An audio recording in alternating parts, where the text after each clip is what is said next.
ಪ್ರಭು ಕ್ರಿಸ್ತರಲ್ಲಿ ಆತ್ಮೀಯ ಸಹೋದರ ಸಹೋದರಿಯರೇ, ಸಾಧಾರಣ ಕಾಲದ 20ನೆಯ ಭಾನುವಾರದಲ್ಲಿ ನಾವಿದ್ದೇವೆ.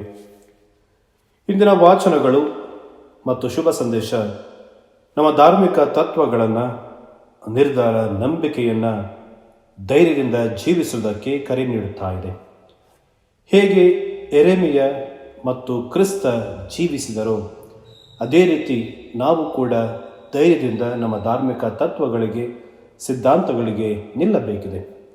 ಸಮಾಜದಿಂದ ಕಷ್ಟ, ಹಿಂಸೆಯನ್ನು ಅನುಭವಿಸಿದರೂ ಧೃತಿಗೆಡದೆ ಧೈರ್ಯದಿಂದ ಎದುರಿಸಲು ಇಂದಿನ ಆರಾಧನಾ ವಿಧಿಯು ನಮಗೆ ಕರೆಯನ್ನು ನೀಡುತ್ತಾ ಇದೆ.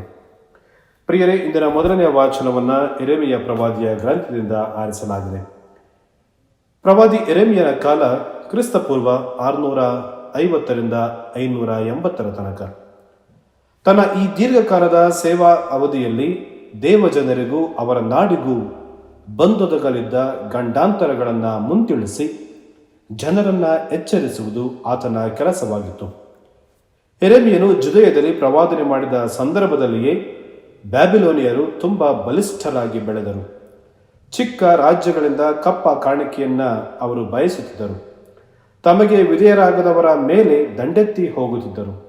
ಈ ಸಂದರ್ಭದಲ್ಲಿ ಜುದಯವನ್ನು ಅರಸ ಚಿದ್ಕೀಯನು ಆಳುತ್ತಿದ್ದನು.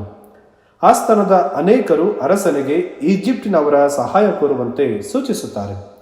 ಆದರೆ ಪ್ರವಾದಿ ಯೆರೆಮೀಯನು ಬ್ಯಾಬಿಲೋನಿಯರಿಗೆ ಅಧೀನರಾಗುವುದು ಉತ್ತಮವೆಂದು ಸಲಹೆ ನೀಡಿದ. ಇದನ್ನು ಸಹಿಸದ ಜುದಯದ ಅಧಿಕಾರಿಗಳು ಅರಸನನ್ನು ಯೆರೆಮೀಯನ ವಿರುದ್ಧ ಎತ್ತಿಕಟ್ಟುತ್ತಾರೆ. ಯೆರೆಮೀಯನನ್ನು ಪಾಳು ಬಾವಿಯಲ್ಲಿ ಹಾಕುತ್ತಾರೆ. ಸುಡಾನಿನ ಹೆಬೆದೆಲ್ಕನಿಗೆ ಅವನು ಯೆರೆಮೀಯನನ್ನು ಬಾವಿಯಿಂದ ರಕ್ಷಿಸುತ್ತಾನೆ.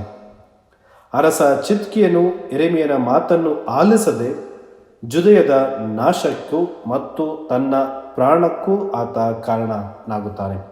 ಕ್ರಿಸ್ತಪೂರ್ವ 587ರಲ್ಲಿ ಬ್ಯಾಬಿಲೋನಿಯರು ಜುದಯವನ್ನು ಸಂಪೂರ್ಣವಾಗಿ ನಾಶಪಡಿಸುತ್ತಾರೆ.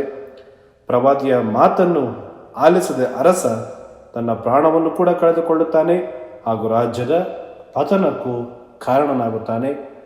ಯೆಹೂದ್ಯರನ್ನು ಬ್ಯಾಬಿಲೋನಿಯರು ಸೆರೆಯಾಳುಗಳಾಗಿ ಬ್ಯಾಬಿಲೋನ್ಯಕ್ಕೆ ಕರೆದುಕೊಂಡು ಹೋಗುತ್ತಾರೆ. ಪ್ರಿಯರೇ, ಒಂದು ಪಕ್ಷ ಯೆರೆಮೀಯನ ಮಾತುಗಳನ್ನು ಅರಸ ಆಲಿಸಿದ್ದರೆ ಖಂಡಿತವಾಗಿಯೂ ಅವರ ರಾಜ್ಯ ನಾಶವಾಗುತ್ತಿರಲಿಲ್ಲ. ಇಂದು ಕೂಡ ನಾವು ನಮ್ಮ ತಂದೆ ತಾಯಿಯರ, ಗುರು ಹಿರಿಯರ ಹಿತವಚನಗಳು ನಮಗೆ ಮಧುರವಾಗಿ ಇರೋದಿಲ್ಲ. ಅವರ ಮಾತನ್ನು, ಮಾರ್ಗದರ್ಶನವನ್ನು ಅನುಸರಿಸದೆ ಹಾಳಾಗಿರುವ ಮಕ್ಕಳು ಯಥೇಚ್ಛವಾಗಿ ನಮ್ಮ ಮಧ್ಯೆ ಜೀವಿಸುತ್ತಿರುವುದನ್ನು ನಾವು ನೋಡಿದ್ದೇವೆ. ತಂದೆ ತಾಯಿಯರು, ಗುರುಗಳು ಯೆರೆಮೀಯನಂತೆ ಮಕ್ಕಳು ಹಾದಿ ತಪ್ಪಿದಾಗ ಎಚ್ಚರಿಸಿ ತಿದ್ದುವ ಜವಾಬ್ದಾರಿಯನ್ನು ಹೊಂದಿದ್ದಾರೆ. ಇಂದಿನ 2ನೇ ವಾಚನವನ್ನು ಹಿಬ್ರಿಯರಿಗೆ ಬರೆದ ಪತ್ರದಿಂದ ಆರಿಸಲಾಗಿದೆ. ಪ್ರಿಯರೇ, ಹೆಸರೇ ಸೂಚಿಸುವಂತೆ ಈ ಪತ್ರವನ್ನು ಬರೆದದು ಹಿಬ್ರಿಯರಿಗೆ. ಕ್ರೈಸ್ತ ವಿಶ್ವಾಸಿಗಳು ಯಹೂದ್ಯ ಧರ್ಮಕ್ಕೆ ಹಿಂದಿರುಗುವ ಅಪಾಯವಿತ್ತು. ಅಂಥವರನ್ನ ಉದ್ದೇಶಿಸಿ ಬರೆದ ಪತ್ರ. ಕಾರಣ, ಆದಿಧರ್ಮ ಸಭೆಯಲ್ಲಿ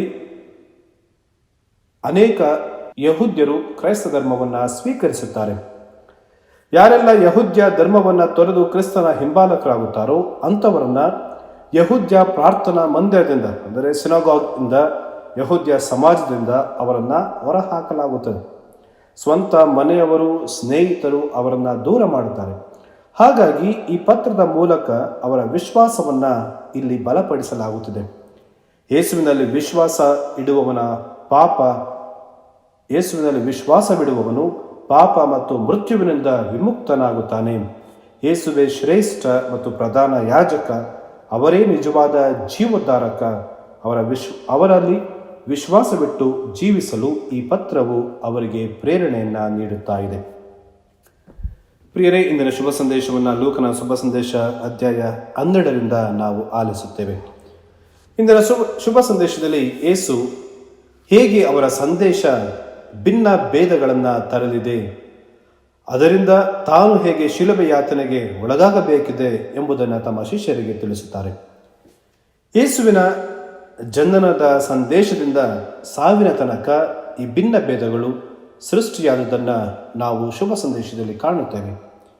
ಯೇಸು ಬೋಧನೆ ಮಾಡಿದಾಗಲೆಲ್ಲ ಈ ಪರ ಮತ್ತು ವಿರೋಧ ಸಾಮಾನ್ಯವಾಗಿತ್ತು. ಅವರ ಬೋಧನೆ ಆಲಿಸಿದ ಸಾಮಾನ್ಯ ಜನರು, ಪಾಪಿಗಳು, ಸುಂಕದವರು ಅವರನ್ನು ಹಿಂಬಾಲಿಸಿದರೆ, ಫರಿಸಾಯರು, ಯಾಜಕರು, ಧರ್ಮಶಾಸ್ತ್ರಿಗಳು ಅವರನ್ನು ವಿರೋಧಿಸುತ್ತಾರೆ. ತಾನೇ ಆರಿಸಿಕೊಂಡಿದ್ದ ಪ್ರೇಷಿತರಲ್ಲೂ ಈ ಭಿನ್ನ ಭೇದ ಕಾಣಿಸಿತು. ಅಧಿಕಾರಕ್ಕಾಗಿ, ಸ್ಥಾನಮಾನಕ್ಕಾಗಿ ಅವರಲ್ಲಿ ಒಳ ಜಗಳ ಇತ್ತು. ನಾನೇ ಜೀವದಾಯಕ ರೊಟ್ಟಿ, ನನ್ನ ಮಾಂಸವನ್ನು ತಿನ್ನುವವನು ಚಿರಕಾಲ ಬಾಳುವನು ಎಂದಾಗ ಅನೇಕರು ಅದನ್ನು ಅಪಾರ್ಥ ಮಾಡಿಕೊಂಡರು. ಅವರನ್ನು ಹಿಂಬಾಲಿಸುವುದನ್ನು ನಿಲ್ಲಿಸಿದರು. ಯೋಹಾನನ ಶುಭ ಸಂದೇಶ ಅಧ್ಯಾಯ 7 ವಾಕ್ಯ 13 ನಾವು ನೋಡುತ್ತೇವೆ. ಹೀಗೆ ಯೇಸುವನ್ನ ಕುರಿತು ಜನರಲ್ಲಿ ಭಿನ್ನಾಭಿಪ್ರಾಯ ಉಂಟಾಯಿತು ಎಂದು. ಜನರಲ್ಲೂ ಯೇಸುವಿನ ಬಗ್ಗೆ ಸ್ಪಷ್ಟ ಮಾಹಿತಿ ಇರಲಿಲ್ಲ. ಅನೇಕರು ಅವರನ್ನು ಸರಿಯಾಗಿ ಗ್ರಹಿಸಲಿಲ್ಲ. ಕೆಲವರು ಯೇಸುವನ್ನ ಎಲಿಯ ಪ್ರವಾದಿ ಎಂದರೆ, ಮತ್ತೆ ಕೆಲವರು ಯೆರೆಮೀಯ ಪ್ರವಾದಿ ಎಂದರು, ಇನ್ನು ಕೆಲವರು ಸ್ನಾನಿಕ ಯೋಹಾನ ಎಂದರು. ಹೀಗೆ ಅವರಲ್ಲಿ ಭಿನ್ನಾಭಿಪ್ರಾಯಗಳು ಇತ್ತು. ಮತ್ತು ಕ್ರಿಸ್ತ ಇದರ ಶುಭ ಸಂದೇಶದಲ್ಲಿ ನುಡಿಯುವುದು, ನಾನು ಬಂದಿರುವುದು ಜಗತ್ತಿನಲ್ಲಿ ಬೆಂಕಿಯನ್ನು ಹೊತ್ತಿಸಲು. ಪ್ರಿಯರೇ, ಕ್ರಿಸ್ತನ ಈ ಮಾತುಗಳು ನಮ್ಮಲ್ಲಿ ಆಶ್ಚರ್ಯವನ್ನ, ಗೊಂದಲವನ್ನ ಮೂಡಿಸುತ್ತೆ. ಮತ್ತಾಯನ ಶುಭ ಸಂದೇಶ ಅಧ್ಯಾಯ 11 ವಾಕ್ಯ 29 ನಾವು ನೋಡುತ್ತೇವೆ. ಯೇಸು ನುಡಿಯುವುದು, ನಾನು ವಿನಯಶೀಲನು, ದೀನ ಹೃದಯನು, ನನ್ನಿಂದ ಕಲಿತುಕೊಳ್ಳಿರಿ, ಆಗ ನಿಮಗೆ ವಿಶ್ರಾಂತಿ ದೊರಕುವುದು ಎಂದು. ಆದರೆ ಇಂದು ನುಡಿಯುತ್ತಾರೆ, ನಾನು ಬಂದಿರುವುದು ಬೆಂಕಿಯನ್ನ ಹೊತ್ತಿಸಲು, ವಿಭಾಗವನ್ನು ಉಂಟು ಮಾಡಲು ಎಂದು. ಏನು ಇದರ ಅರ್ಥ? ಬೈಬಲ್ನಲ್ಲಿ ಬೆಂಕಿಗೆ ಅನೇಕ ಅರ್ಥಗಳಿವೆ. ಬೆಂಕಿಯು ಶುದ್ಧೀಕರಣದ ಸಂಕೇತ. ಎಜೆಕಿಯೇಲ್ ಪ್ರವಾದಿಯ ಗ್ರಂಥ ಅಧ್ಯಾಯ 22 ವಾಕ್ಯ 19-22 ನಾವು ನೋಡುತ್ತೇವೆ. ಬೆಂಕಿಯು ದೇವರ ತೀರ್ಪಿನ ಸಂಕೇತ. ಯೆಶಾಯ ಪ್ರವಾದಿಯ ಗ್ರಂಥ ಅಧ್ಯಾಯ 66 ವಾಕ್ಯ 16 ಮತ್ತು ಆಮೋಸ 7 ವಾಕ್ಯ 4. ಬೆಂಕಿಯು ದೇವರ ಮಹಿಮೆಯ ಸಂಕೇತ. ಎಜೆಕಿಯೇಲನ ಗ್ರಂಥ ಅಧ್ಯಾಯ 1 ವಾಕ್ಯ 4. ಬೆಂಕಿಯು ದೇವರ ಪ್ರಸನ್ನತೆಯ ಸಂಕೇತ. 2ನೇ ಅರಸರುಗಳ ಗ್ರಂಥ ಅಧ್ಯಾಯ 6 ವಾಕ್ಯ 17. ಬೆಂಕಿಯು ದೇವರ ಪರಿಶುದ್ಧತೆಯ ಸಂಕೇತ. ಧರ್ಮೋಪದೇಶ ಕಾಂಡ ಅಧ್ಯಾಯ 4 ನಾವು ಕಾಣುತ್ತೇವೆ. ಮತ್ತು ಬೆಂಕಿಯು ಪಾಪದ ವಿರುದ್ಧ ಶಿಕ್ಷೆಯ ಸಂಕೇತ. ಯೆಶಾಯ ಪ್ರವಾದಿಯ ಗ್ರಂಥ ಅಧ್ಯಾಯ 66 ನಾವು ಇದನ್ನು ನೋಡುತ್ತೇವೆ. ಅದೇ ರೀತಿ ಪ್ರಿಯರೇ, ಬೆಂಕಿಯು ಪವಿತ್ರಾತ್ಮರ ಸಂಕೇತ. ಮತ್ತಾಯನ ಶುಭ ಸಂದೇಶ ಅಧ್ಯಾಯ 3 ವಾಕ್ಯ 11 ಮತ್ತು ಪ್ರೇಷಿತರ ಕಾರ್ಯಕಲಾಪ ಅಧ್ಯಾಯ 7 ನಾವು ನೋಡುತ್ತೇವೆ. ಅದೇ ರೀತಿ ಬೆಂಕಿಯು ವಿಶ್ವಾಸದ ಸಂಕೇತವೂ ಕೂಡ. ಬೆಂಕಿಗೆ ಅದರದ್ದೇ ಆದ ಗುಣಲಕ್ಷಣಗಳಿಗಿದೆ. ಬೆಂಕಿ ಶಾಖವನ್ನು ನೀಡುತ್ತೆ, ಒಂದು ವಸ್ತುವನ್ನು, ವ್ಯಕ್ತಿಯನ್ನು ಬೆಚ್ಚಗಿಡುತ್ತೆ, ಶುದ್ಧೀಕರಿಸುತ್ತೆ, ಸಂಸ್ಕರಿಸುತ್ತದೆ ಮತ್ತು ದ್ರವ್ಯವನ್ನು ಘನವಸ್ತುವನ್ನು ದ್ರವ್ಯವನ್ನಾಗಿಸುವ ಶಕ್ತಿಯು ಬೆಂಕಿಗೆ, ಮಾರ್ಪಡಿಸುವ ಗುಣಲಕ್ಷಣ ಬೆಂಕಿಗೆ ಇದೆ.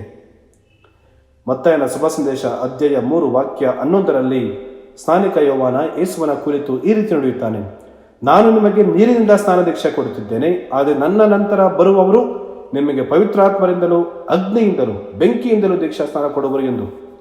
ಮಲಾಕಿಯ ಗ್ರಂಥ ಅಧ್ಯಾಯ 3 ವಾಕ್ಯ 2 ಈ ರೀತಿ ಹೇಳುತ್ತೆ, ಆತನು ಬರುವಾಗ ಆತನನ್ನ ಎದುರುಗೊಳ್ಳುವವರು ಯಾರು?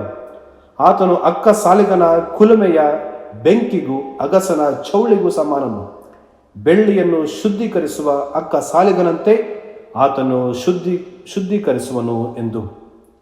ಪ್ರಿಯರೇ, ಇಲ್ಲಿ ನಾವು ಅರ್ಥ ಮಾಡಿಕೊಳ್ಬೇಕಾದದ್ದು, ಯೇಸು ಕ್ರಿಸ್ತರ ಮಾತಿನ ತಾತ್ಪರ್ಯ ಈ ರೀತಿ ಇತ್ತು. ಕ್ರಿಸ್ತ ತರಲಿರುವ ಬೆಂಕಿಯು ಜಗತ್ತನ್ನು ಶುದ್ಧೀಕರಿಸುತ್ತದೆ ಮತ್ತು ದೀಕ್ಷಾಸ್ನಾನ, baptism will be A baptism of fire ಎಂದು ನಾವು ಗ್ರಹಿಸಬೇಕು.